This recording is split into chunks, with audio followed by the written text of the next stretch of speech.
মারাত্মক লাগছে। আমরা হোটেল থেকে বেরিয়ে এলাম সি বিচ যাওয়ার উদ্দেশ্যে, স্নান করবো। আমি তো খুবই এক্সাইটেড, প্রথমবার যাচ্ছি সমুদ্র, আর সমুদ্র দেখবো প্রথমবার। দীঘার ওয়েদার কথা বলতে গেলে ঠিক আছে, ঠিকঠাক আছে, যেমন থাকা এই সময় জুন মাসে গরম। আর এই দেখো আমার পিছনে জাহাজ বাড়ি, পুরো জাহাজের মতো বিখ্যাত সে জাহাজ বাড়ি। আমরা সি বিচের খুব কাছে চলে এসেছি। ফাইনালি বন্ধুরা আমরা চলে এসেছি নিউ দীঘার সি বিচে। এখন জোয়ার, তাই সমুদ্রে নামা যাবে না।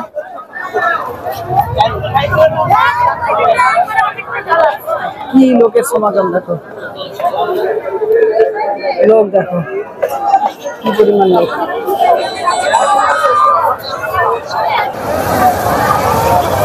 ঢেউ দেখো, ঢেউ দেখো,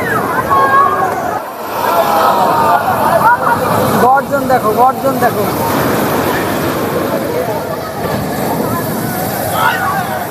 এখন কাছে যাওয়া যাবে না, কারণ জোয়ার, মারাত্মক ঢেউ।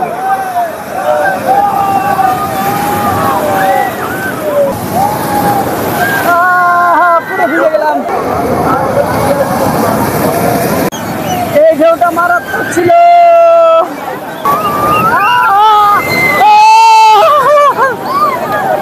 উল্টে পড়েছে, ঢেউটা অনেক বড় ছিল, মারাত্মক উল্টে পড়েছে। এখানকার লোকালদের জিজ্ঞেস করলাম, বলছে এখন 1 ঘন্টা জোয়ার থাকবে, তারপরে জল নেমে যাবে, তারপরে আমরা স্নান করতে নামবো। এখন তো নামা যাবে না, মারাত্মক ঢেউ। আমি উপরে উঠে এলাম, মেঘে পুরো অন্ধকার হয়ে গেল, আর পানির গর্জন, মারাত্মক গর্জন। এখন আকাশটা অনেক সুন্দর আর মারাত্মক লাগছে।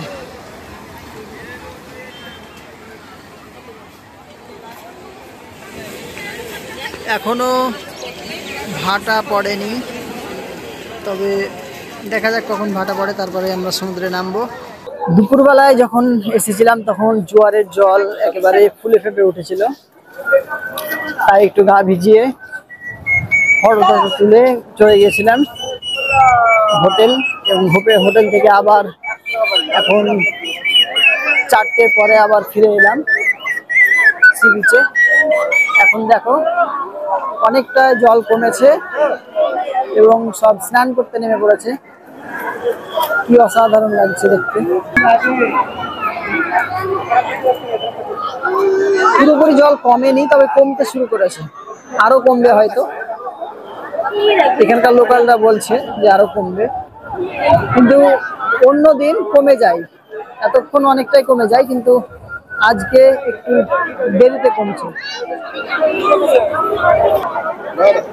সাইড দিয়ে দেখি দেখি দেখি এখানে তোমরা বিভিন্ন রকম অ্যাক্টিভিটিও করতে পারো, এই যে বোটিং করতে পারো, আর কিছুক্ষণ পর হয়তো ঘোড়া নামবে। ততক্ষণে আমরা এখান থেকে চলে যাব, আমরা যাব ওল্ড দীঘা, কারণ আমাদের কালকে ট্রেন আছে। দাদা একটু সাইড দেবেন। তো বন্ধুরা আমি এখন নামবো সমুদ্রে স্নান করতে, চলো আমি নামি, জুতোগুলো খুলে দিই এখানেই।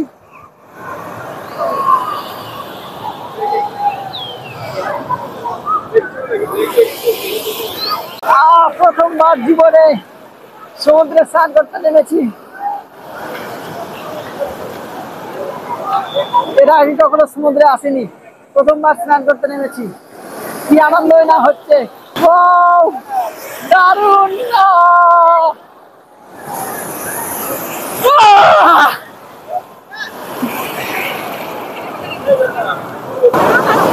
একবার গর্জনটা শোনো সমুদ্রের। আমি বেশি দূর যাবো না, কারণ আমি প্রথম সমুদ্রে নামছি, ভয় করছে আমরা। বড় ঢেউ আসছে, এবার যাই আমি পালাই। বড় ঢেউ আসছে, বড় ঢেউ, বড় ঢেউ আসছে। এবার আমি মাইকটা রেখে দেবো, কারণ মাইকটা ভিজে গেলে নষ্ট হয়ে যাবে। তারপরে এবার ভালোভাবে স্নান করবো, যে তাড়াতাড়ি উঠে যাবো, কারণ আমরা ওল্ড দীঘা যাব। তো ঠিক আছে, এখন মাইকটা আমি অফ করে দিচ্ছি। একবার উঠে এলাম, আবার আমি নামবো সমুদ্রে। চলো।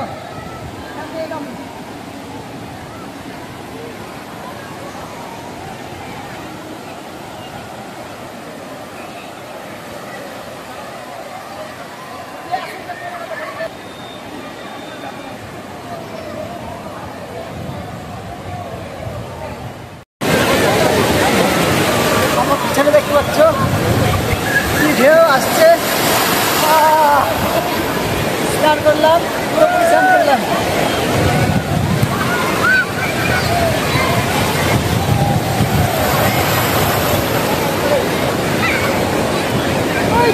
গিয়েছিলাম মোবাইল পরে যেতে পারে যে কোনো মুহূর্তে, তাই মোবাইলে রেখে চলে আসি।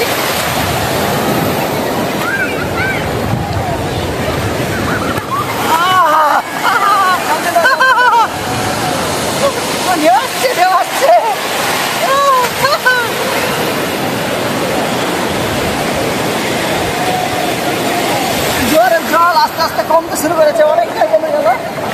এখন আস্তে আস্তে অনেকটাই কমে গেল।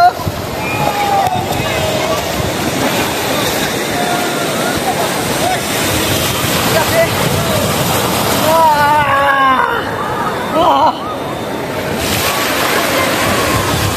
এক্ষুনি মোবাইলটা পড়ে যেত।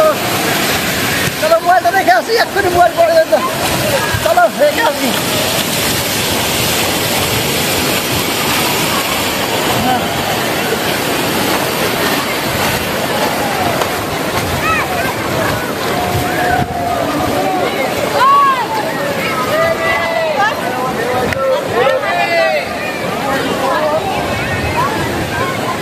জোয়ারের জল নামার সঙ্গে সঙ্গে বলেছিলাম না বিভিন্ন রাইড শুরু হবে। দেখো, ঘোড়া রাইড, তারপরে আরও বিভিন্ন রকম অ্যাক্টিভিটি শুরু হয়ে গেছে।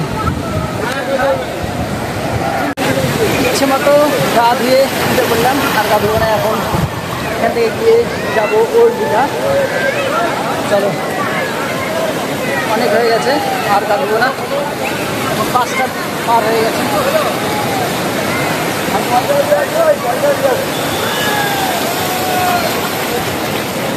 সৈকতে লোকের পাগলামি দেখে।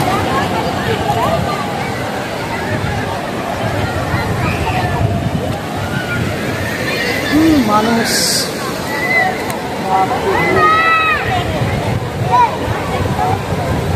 সাইড থেকে আসতে।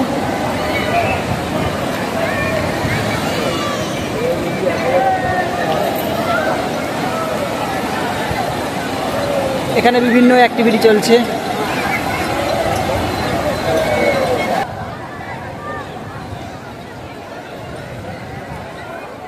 নিউ দীঘার সি বিচে ইচ্ছা মতো গোসল করে বন্ধুরা এবার উঠে এলাম। তো এবার যাব হোটেলে ফ্রেশ হয়ে তারপরে যাব ওল্ড দীঘা। তো ভিডিওটা এখানেই শেষ করছি, দেখা হচ্ছে পরের ভিডিওতে।